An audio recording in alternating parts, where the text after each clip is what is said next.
2 Timóteo, capítulo 1, versos 3 a 5, e depois do capítulo 3, os versos 14 e 15. Hoje eu quero falar sobre o legado de uma mãe piedosa. Segunda epístola de Paulo a Timóteo, capítulo 1, versos 3 a 5, ele diz assim: Dou graças a Deus, a quem desde os meus antepassados sirvo com consciência pura, porque sem cessar me lembro de ti nas minhas orações noite e dia. Lembrando das tuas lágrimas, estou ansioso por ver-te, para que eu transborde de alegria pela recordação que guardo de tua fé sem fingimento, a mesma que primeiramente habitou em tua avó Lóide e em tua mãe Eunice, e estou certo de que também em ti. Capítulo 3, versos 14 e 15. Tu, porém, permanece naquilo que aprendeste e de que foste inteirado, sabendo de quem o aprendeste, e que desde a infância sabe as sagradas letras, que podem tornar-te sábio para a salvação pela fé em Cristo Jesus. Que o Senhor abençoe a sua palavra. Vamos orar. Agradecemos-te, Senhor, pela tua palavra. Rogamos agora pela instrumentalidade do Santo Espírito. Ilumina nossa mente, o nosso coração e, ó Deus, faz com que a nossa mente fique cativa à tua palavra. Que haja edificação no meio da igreja, que haja transformação de vidas aqui e que, sobretudo, a glória do Senhor seja promovida neste lugar. Abençoa-nos nesta hora tão solene. É a oração que eu faço em nome de Jesus. Amém. Por favor, tome assento.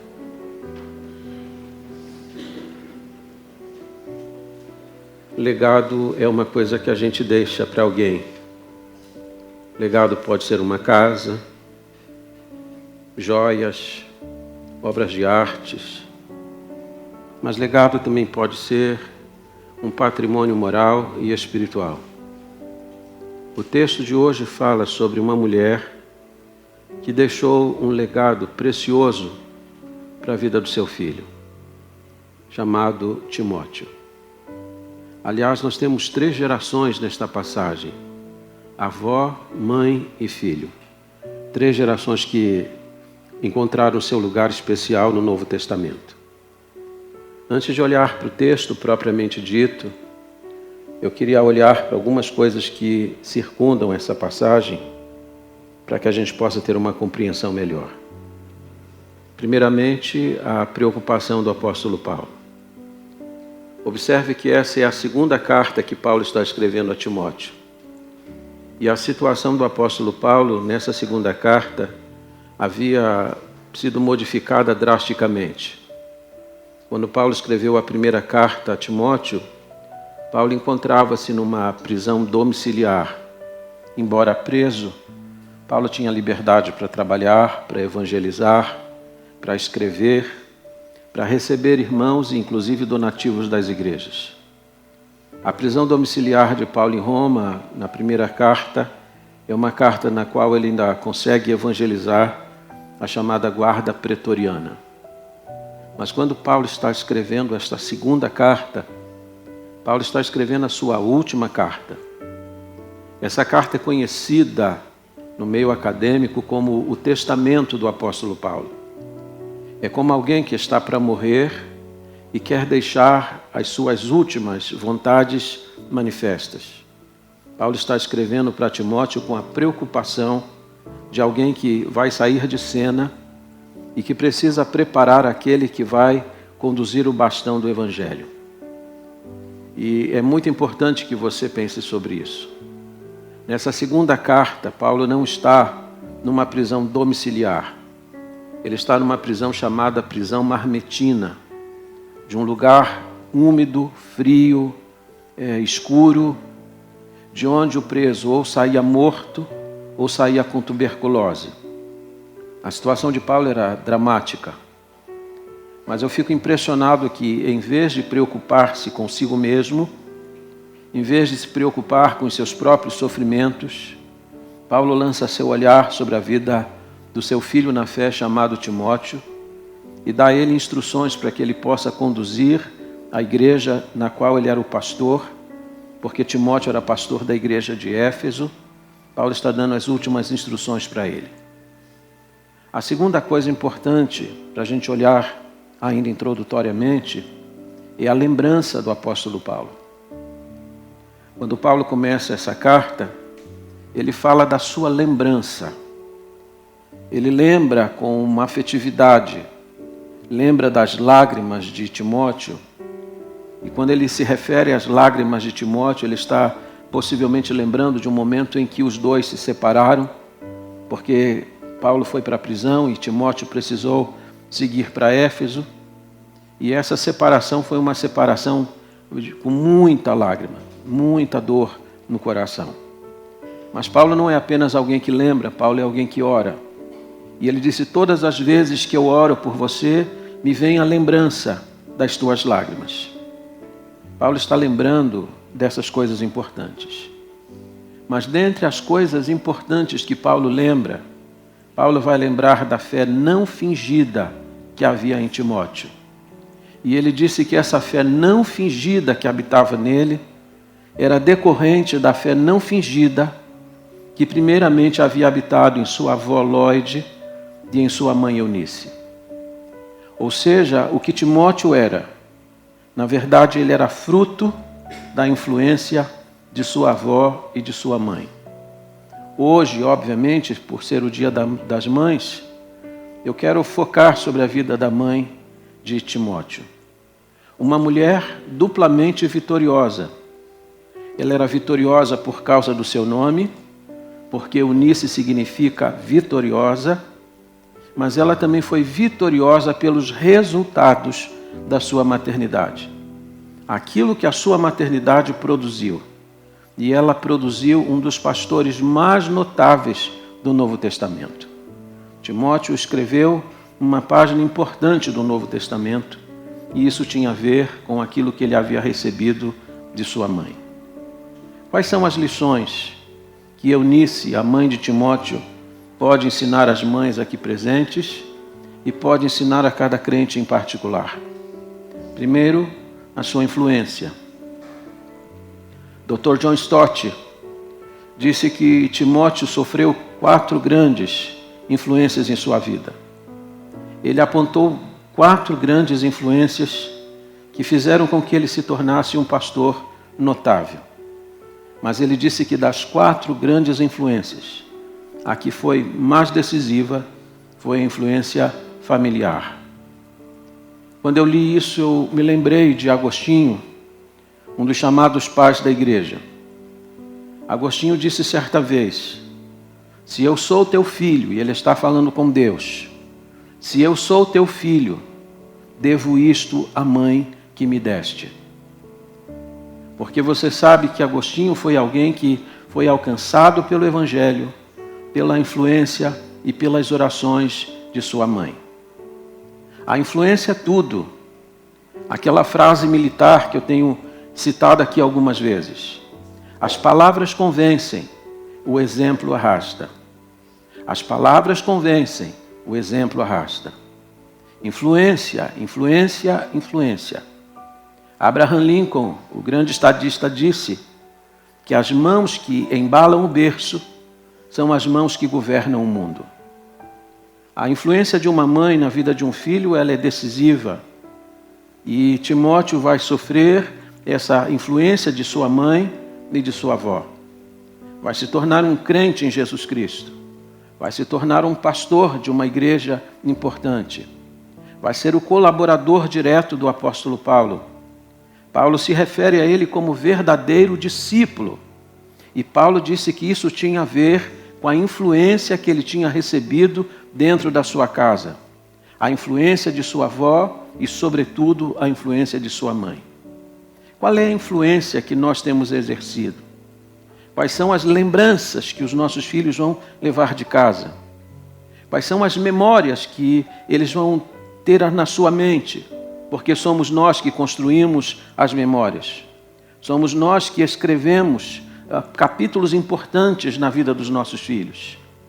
E eu posso lhes garantir aqui mais uma vez que o que os seus filhos vão lembrar não é da sua beleza física, não é das coisas caras que vocês tinham em casa. O que seus filhos vão lembrar é exatamente a influência que vocês plantaram na vida deles. Influência é algo decisivo na vida de um filho. E Timóteo está sofrendo essa influência. Quando o apóstolo Paulo passou pela cidade de Listra, na sua primeira viagem missionária, Paulo alcançou com o evangelho primeiramente sua avó, chamada Lloyd. Em seguida, sua mãe, que também se converteu ao evangelho. A importância da obra missionária para alcançar esta família. E essas duas irmãs tiveram uma conversão tão profunda, tão sincera, que conseguiram, através dessa influência, produzir a vida do pastor Timóteo. Primeiramente, a influência dela. A segunda coisa que a gente precisa olhar na vida de Eunice é a sua consciência de mordomia. O que é a mordomia? Qual é o conceito que nós temos de mordomia? Quando nós estudamos essa importante doutrina, através dessa doutrina nós aprendemos que tudo pertence a Deus. Salmo 24:1 diz: do Senhor é a terra, a sua plenitude, o mundo e aqueles que nele habitam. Tudo pertence a Deus. O nosso tempo, o nosso dinheiro, o nosso talento, tudo que você reputa como seu, na verdade não é seu, é de Deus. E dentre as coisas que Deus nos confiou os filhos. Você sempre se refere aos meus filhos, mas na verdade esses filhos não são seus. Esses filhos pertencem a Deus. Salmo 127:3 diz que os filhos são herança do Senhor. Os filhos são bens que Deus nos confia por algum tempo.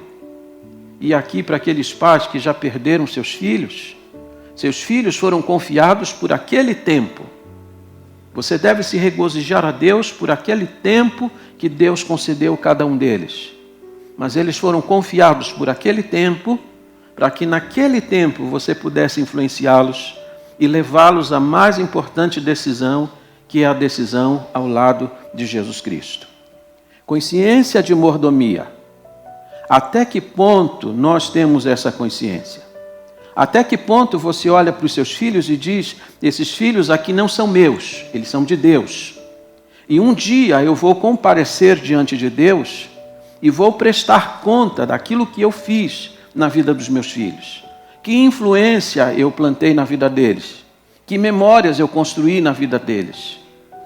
Importante a consciência de mordomia, porque quando você tem a consciência que seus filhos não são seus, você os cria para Deus, você os dedica a Deus. Aquela mesma consciência de mordomia que havia em Ana. Você sabe que Ana era uma mulher estéril, e no afã de ser mãe, ela fez um voto a Deus. E Deus lhe deu um filho.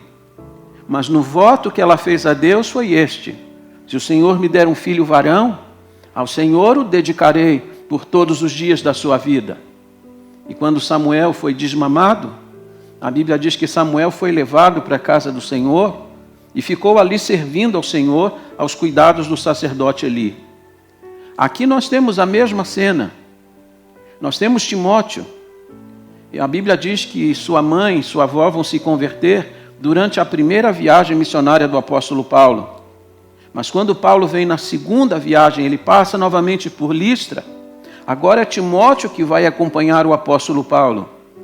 Você sabe qual era a idade de Timóteo? Estima-se que a idade dele era de aproximadamente 16 anos, quando ele começou a seguir o apóstolo Paulo. Sua mãe o não reteve em casa. Sua mãe não o deixou em casa, dizendo: não, ele é meu filho, tão precioso para mim. Quando chegou a hora daquele filho servir ao Senhor, ela viu aquele filho partindo para fazer aquilo que Deus o havia convocado. Consciência de mordomia. Os filhos no altar. Criamos os filhos, sobretudo, para que eles possam servir a Deus, para que eles possam dedicar os melhores anos das suas vidas a Deus. E não existe coisa melhor do que ver os nossos filhos servindo a Deus numa posição de destaque como que Timóteo estava exercendo. Filhos que são chamados para o campo missionário, filhos que são chamados para o ministério pastoral, filhos que são chamados para a liderança da igreja. Que alegria! Mas isso só acontece quando os pais têm uma consciência de mordomia bem aguçada. Eu estou criando meus filhos e dedicando os meus filhos a Deus. Eu quero que eles sirvam ao Senhor. A terceira coisa importante na vida de Eunice é a sua fé. E observe que Paulo vai dizer que a fé que havia em Timóteo era uma fé não fingida. E essa fé não fingida havia habitado, primeiramente, em sua avó e também em sua mãe. Se Paulo disse que havia uma fé não fingida nele, significa que existe uma fé fingida, uma fé de aparência, uma fé que não é real. É aquela fé que os filhos olham e dizem assim: puxa vida, meu pai é uma coisa na igreja e outra coisa dentro de casa. Vocês já devem ter me ouvido aqui sobre aquele filho que diz para o pai: pai, vamos nos mudar para a igreja, vamos morar na igreja. Ah, mas por que morar na igreja? Porque na igreja o Senhor é muito bonzinho. Há pessoas que têm uma fé fingida, uma fé de aparência. Paulo vai usar a palavra anupócritos, de onde vem a palavra hipocrisia. Paulo está dizendo que na vida de Lloyd, na vida de Eunice, havia uma fé sem hipocrisia. Elas não encenavam um papel, não eram atrizes diante daquele menino. Elas exibiam uma fé que era real, verdadeira. Os atos eram genuínos. E por isso elas conseguiram influenciar a vida desse filho. Duas coisas são importantes aqui. A fé verdadeira, porque a fé que estava em Eunice era uma fé verdadeira. Aquilo que ela falava, o filho sabia que era veraz. Não havia uma fenda no caráter dela. Não havia uma área nebulosa na vida dela. Não havia algo de que ela pudesse se envergonhar. Sua vida era uma vida irrepreensível, uma fé verdadeira. A segunda coisa é que Paulo disse que essa fé não era apenas uma fé verdadeira. Ele disse que essa era uma fé arraigada. Ele disse que esta fé habitava. A fé que primeiramente habitou em tua avó, e que habitou em tua mãe, e que habita também em ti. O apóstolo Paulo é o primeiro escritor bíblico que vai trabalhar o conceito de habitação. Ele disse que o Espírito Santo, ele habita no seu coração. Ele disse que a verdadeira fé habita no coração dos crentes. Ele disse que o verdadeiro amor habita na vida dos servos de Deus. Paulo é aquele que trabalha o conceito de habitação. Isso nenhum escritor bíblico havia feito até então. E aqui ele vai usar a palavra novamente habitar, para dizer que o que existia na vida dessas duas mulheres era uma habitação. Ele está dizendo a fé mora no coração delas. E a palavra no grego indica criou raízes. Era uma fé tão verdadeira, tão arraigada, morava ali, que tinha criado raízes. Não admira que a fé dessas mulheres tenha influenciado de uma forma tão decisiva a vida desse menino. Fé verdadeira, fé arraigada. A sua fé é verdadeira, a fé mora na sua vida, existe uma fé habitando dentro do seu coração. A fé em Deus e na sua palavra criou raízes na sua vida. E em último lugar, olhemos para o texto sagrado, a herança de Eunice. Provérbios 13, 22, diz que o homem de bem, ele deixa uma herança para os seus filhos. O homem de bem deixa uma herança para os seus filhos. A mesma palavra se aplica às mulheres. Que herança nós vamos deixar? Tem filhos que estão já ansiosos pela herança. Quando o papai morrer, mamãe morrer, eu vou ser dono de tudo isso aqui, não é? Estão esperando a herança. Mas é interessante que Eunice vai transmitir uma herança para o seu filho E ela nem precisou morrer para isso. Ela transmitiu essa herança em vida. Ela transmitiu a herança mais preciosa que um filho pode receber, a herança da fé. Me permita, uma vez mais, lembrar algo que marcou minha vida, porque quando o saudoso pastor Davi Gomes morreu lá no Rio de Janeiro, uma de suas filhas estava nos Estados Unidos e ela, não podendo comparecer ao enterro do pai, mandou um e-mail para a primeira igreja batista do Rio de Janeiro. E esse e-mail foi lido durante a cerimônia.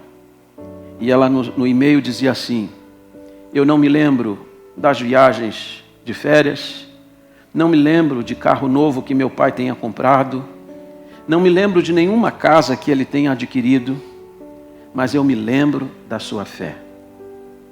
O que ele transmitiu, a herança que ele deixou, foi muito mais do que uma herança material.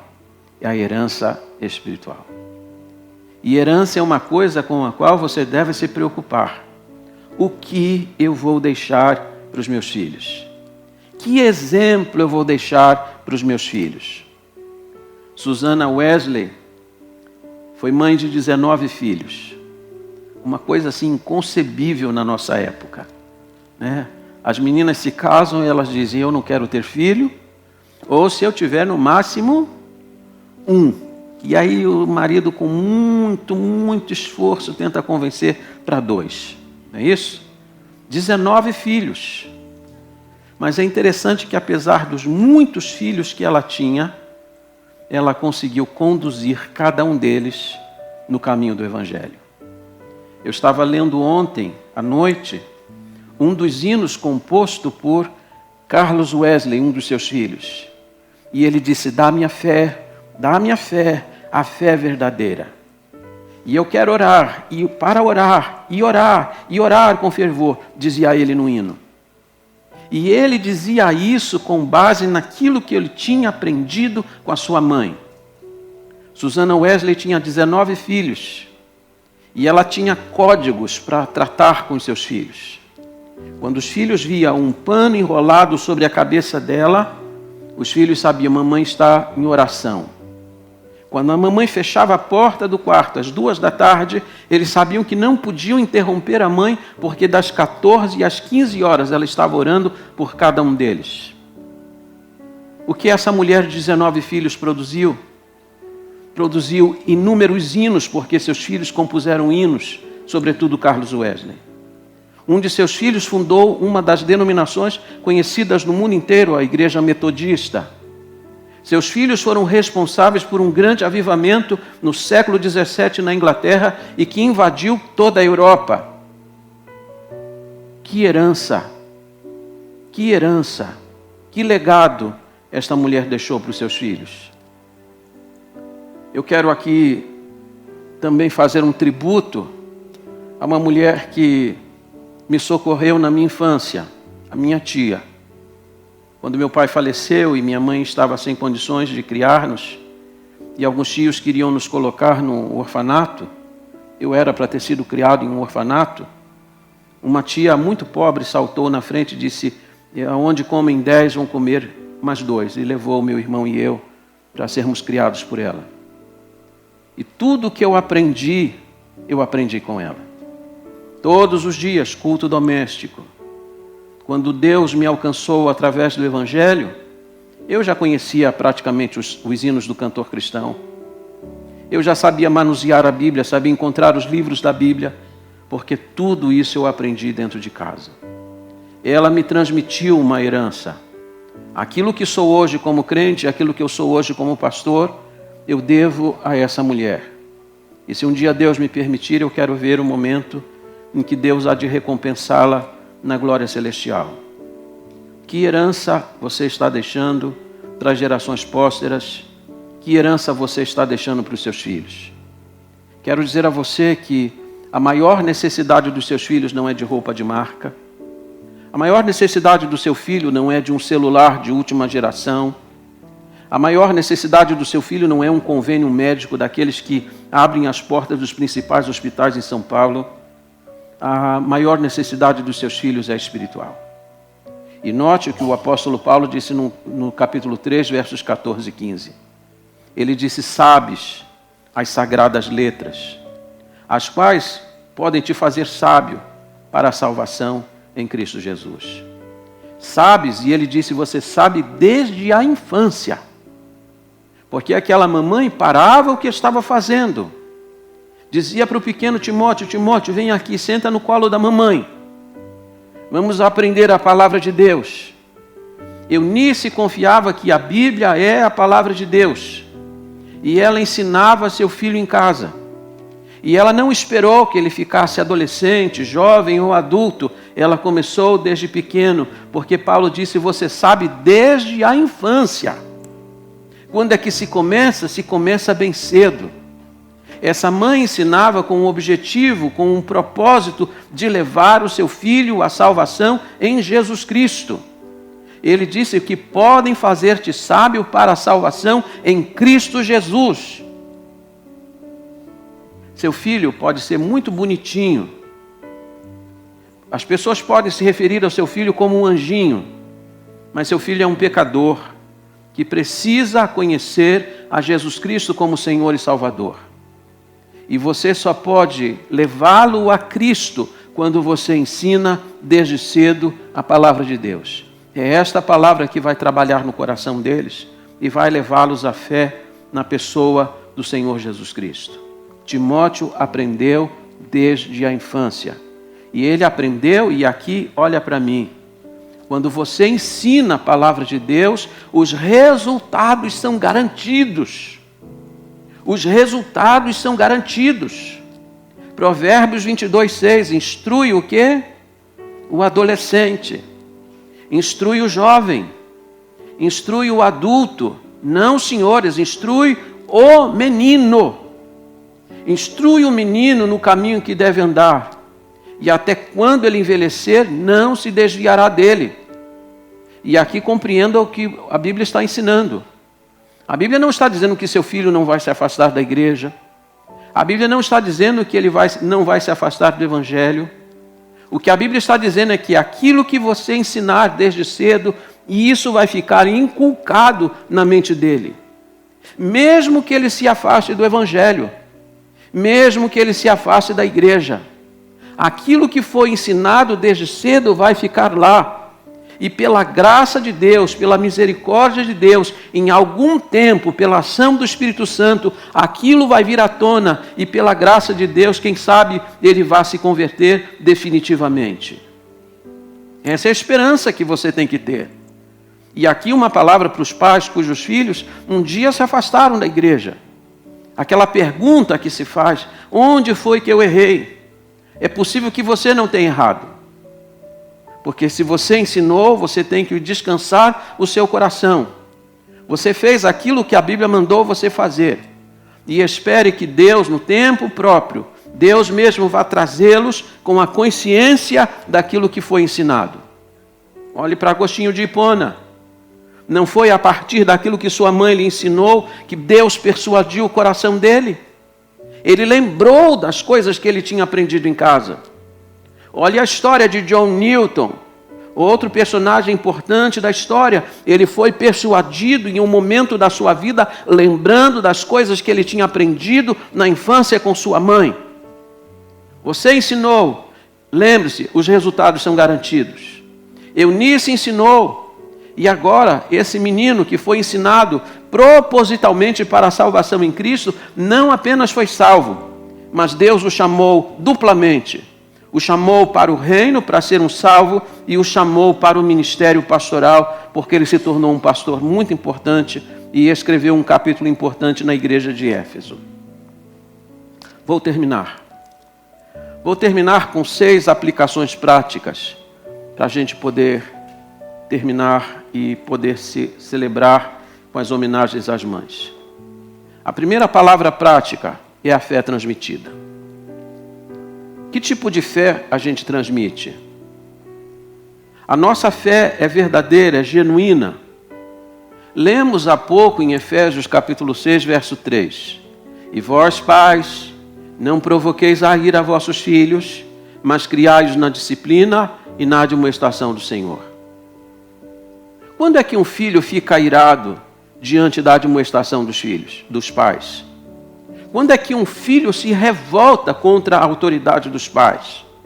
Via de regra, eles só se revoltam quando sabem que isso procede de uma pessoa que não tem autoridade moral. Se o filho percebe que os pais vivem à altura daquilo que exigem, mesmo que naquele momento fiquem tristes, magoados, mas se eles sabem que seus pais são genuínos na sua fé, esses filhos se envergam à autoridade dos pais. Agora, nada irrita mais os filhos do que ver os pais falando uma coisa e vivendo outra coisa diferente. Exigindo alguma coisa e não procedendo à altura daquilo que exigem. Isso provoca os filhos à ira. A fé transmitida tem que ser uma fé genuína, como havia em Lloyd e em Eunice. Segunda coisa, o ensino das Escrituras. Ensinar é necessário. E ensinar é a tarefa precípua dos pais e uma fé e uma tarefa intransferível. Deuteronômio 6, a partir do verso 4, diz que os pais devem ensinar em casa, sentados em casa, andando pelo caminho, deitando, levantando. E a Bíblia mostra em Deuteronômio 6 que é tarefa dos pais o ensino. Aqui nós temos uma mãe chamada Eunice, que ensinou a palavra. E ensinou desde cedo, desde a infância. A palavra de Deus precisa ser ensinada. E ouça o que eu vou lhe dizer: seus filhos estão sendo ensinados. Seus filhos estão sendo ensinados na escola, e talvez até com conceitos que sejam contrários ao Evangelho. Seus filhos estão sendo ensinados na televisão. Seus filhos estão sendo ensinados na internet. E sabe você tudo aquilo que trafega na internet? A questão é se eles estão sendo ensinados pelos seus pais em casa. Filhos precisam ser ensinados com a Bíblia aberta. Os princípios de Deus precisam ser ensinados. E quando você ensina a palavra de Deus traz os resultados que são esperados. Quando você lê a palavra de Deus dizendo que a palavra de Deus não volta vazia, mas ela produz aquilo para o qual ela foi ensinada, o profeta Isaías aplica isso. Ele disse que assim como a chuva cai do céu e para lá voltam, porque ela vai voltar em forma de vapor, ele disse que sempre que a palavra de Deus cai, ela volta trazendo resultados. Ensine a palavra de Deus. Terceiro, a salvação em Cristo. Seus filhos não são salvos porque simplesmente você está trazendo para a igreja.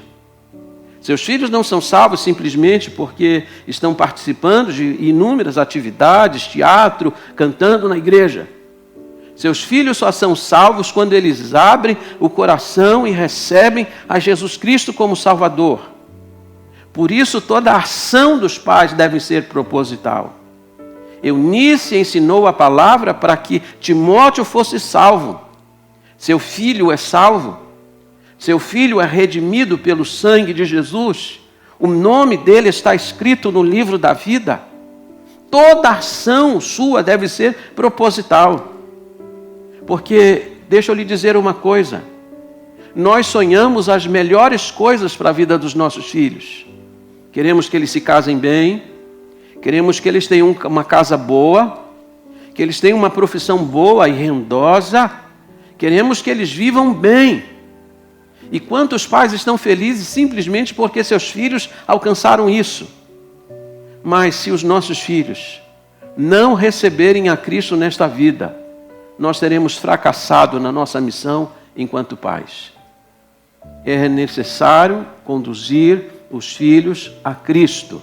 Os filhos precisam receber Jesus como Salvador, precisam confessar os seus próprios pecados diante dele. Quarto lugar, o papel dos avós. Qual é o papel dos avós? os avós podem exercer um papel muito importante. Seus netos são crentes? Qual é a influência que você está plantando na vida deles? Timóteo não é fruto apenas da influência de sua mãe. Ele também foi fruto da influência de sua avó. E diz o apóstolo Paulo que primeiro habitou em tua avó Lóide. Quando Paulo passou na primeira viagem missionária pela cidade de Listra, a Bíblia indica que a primeira pessoa da família a se converter foi exatamente Lóide. Ela teve uma conversão tão profunda que ela conseguiu trazer também a filha. E através da sua fé, não apenas a filha, mas também o neto. Os avós têm um papel importante na vida dos seus netos. Muitos familiares são trazidos à igreja, muitas vezes não pela mão dos pais, mas às vezes pelas mãos dos outros familiares e, sobretudo, pelas mãos dos avós. Então, exerça o seu papel decisivamente na vida dos seus netos. Em quinto lugar, a mordomia exercida. Lembre-se disso. Saia daqui com essa consciência. Os filhos foram confiados a você por algum tempo. Nós não sabemos mensurar quanto tempo eles vão ficar conosco. Pode ser que eles fiquem muitos anos ou poucos anos. Mas durante o tempo que eles ficarem conosco, você tem uma responsabilidade diante deles. Criá-los não como seus, mas criá-los como sendo de Deus. Como alguém que um dia vai prestar conta a Deus daquilo que fez da vida dos seus filhos. E por último, a responsabilidade dos filhos. E aqui eu me dirijo aos filhos. Eu comecei esse sermão falando sobre legado. Aquilo que a gente deixa para os filhos. E nós precisamos deixar uma herança bonita, irrepreensível para a vida dos nossos filhos.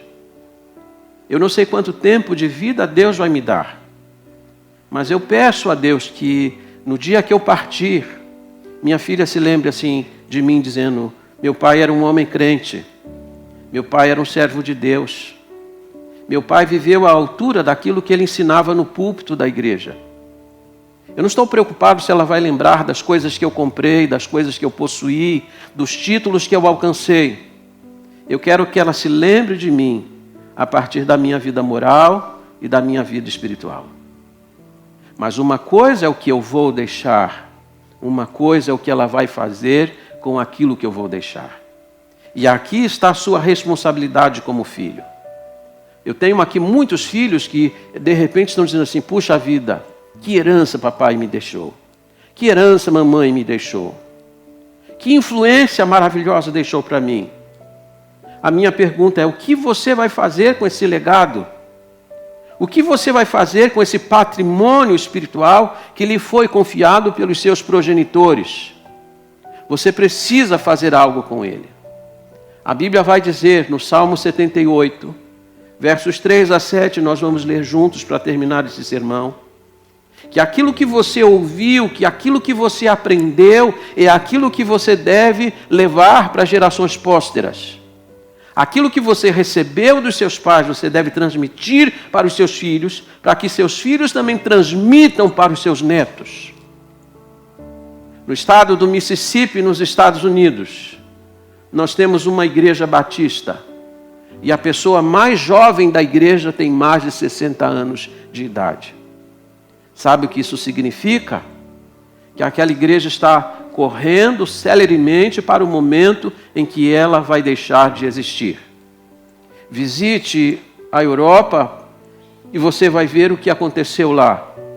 Templos bonitos que estão apenas para a visitação de turistas. Não tem mais gente lá. As gerações anteriores não tiveram cuidado de transmitir aquilo que haviam recebido. E então, na geração seguinte, o Evangelho morreu. O que vocês vão fazer com o patrimônio que estão recebendo aqui? E aqui eu falo para jovens que estão neste auditório: o que vocês vão fazer com esse patrimônio? Será que daqui 40 anos essa igreja estará aqui ainda? Será que ainda haverá Evangelho daqui 40 anos? Isso vai depender daquilo que você está fazendo com aquilo que você recebeu. Fiquemos em pé e vamos ler juntos o Salmo 78, os versos 3 a 7. Eu tive o cuidado de colocar em tela, eu acredito que vocês consigam ler com facilidade o texto. Salmo 78, versos 3 a 7. E o salmista está lembrando a providência de Deus na história do povo de Israel. Ele diz assim a partir do verso 3, se você puder ler comigo. O que ouvimos e aprendemos, o que nos contaram os nossos pais, não encobriremos a seus filhos. Contaremos à vindoura geração os louvores do Senhor e o seu poder e as maravilhas que fez. Ele estabeleceu um testemunho em Jacó e instituiu uma lei em Israel e ordenou a nossos pais que os transmitissem a seus filhos, a fim de que a nova geração os conhecesse, filhos que ainda hão de nascer se levantassem e por sua vez os referissem aos seus descendentes, para que pusessem em Deus a sua confiança e não se esquecessem dos feitos de Deus, mas lhe observassem os mandamentos. Aquilo que vimos, aquilo que ouvimos, transmitiremos também aos nossos filhos. Você recebeu uma herança, você recebeu um legado dos seus pais, transmita esse legado para o futuro, para as gerações que ainda vão de vir. Que Deus nos abençoe nesta manhã. Vamos orar juntos nesta hora. Ó Deus, muito obrigado pela vida de Eunice, muito obrigado pela vida de Lloyd, e obrigado, Deus, porque através da fé verdadeira, da fé não fingida que habitou nelas, o Senhor pôde produzir um jovem crente chamado Timóteo, a quem o Senhor trouxe para o Evangelho. E nele também havia uma fé não fingida, uma fé verdadeira. Ele se tornou um verdadeiro discípulo do Senhor. Ajuda-nos então a nos mirarmos neste exemplo, para que possamos criar os nossos filhos, mostrando para eles uma fé genuína e verdadeira, que possamos mostrar para eles o quanto te amamos de verdade e que os nossos filhos sejam influenciados e persuadidos por esta fé. Abençoe nossos lares, abençoe cada mamãe aqui presente. Se seus filhos se afastaram do Evangelho, se eles estão longe do caminho do Senhor, que, ó Deus, pela Tua graça e pela Tua misericórdia, que eles sejam lembrados através do Espírito Santo de tudo aquilo que aprenderam um dia. Que eles sejam trazidos de volta ao redil do bom pastor. E abençoe os filhos que permanecem na igreja. Mantenha-os firmes, Senhor. Conserva-os debaixo da Tua mão. E dá-lhes a consciência de transmitirem para as gerações futuras aquilo que aprenderam. Que eles saibam valorizar o legado, o patrimônio que estão recebendo agora, para que possam levá-lo para gerações pósteras. Nós choramos assim, no doce e bendito nome, o nome de Jesus. Amém.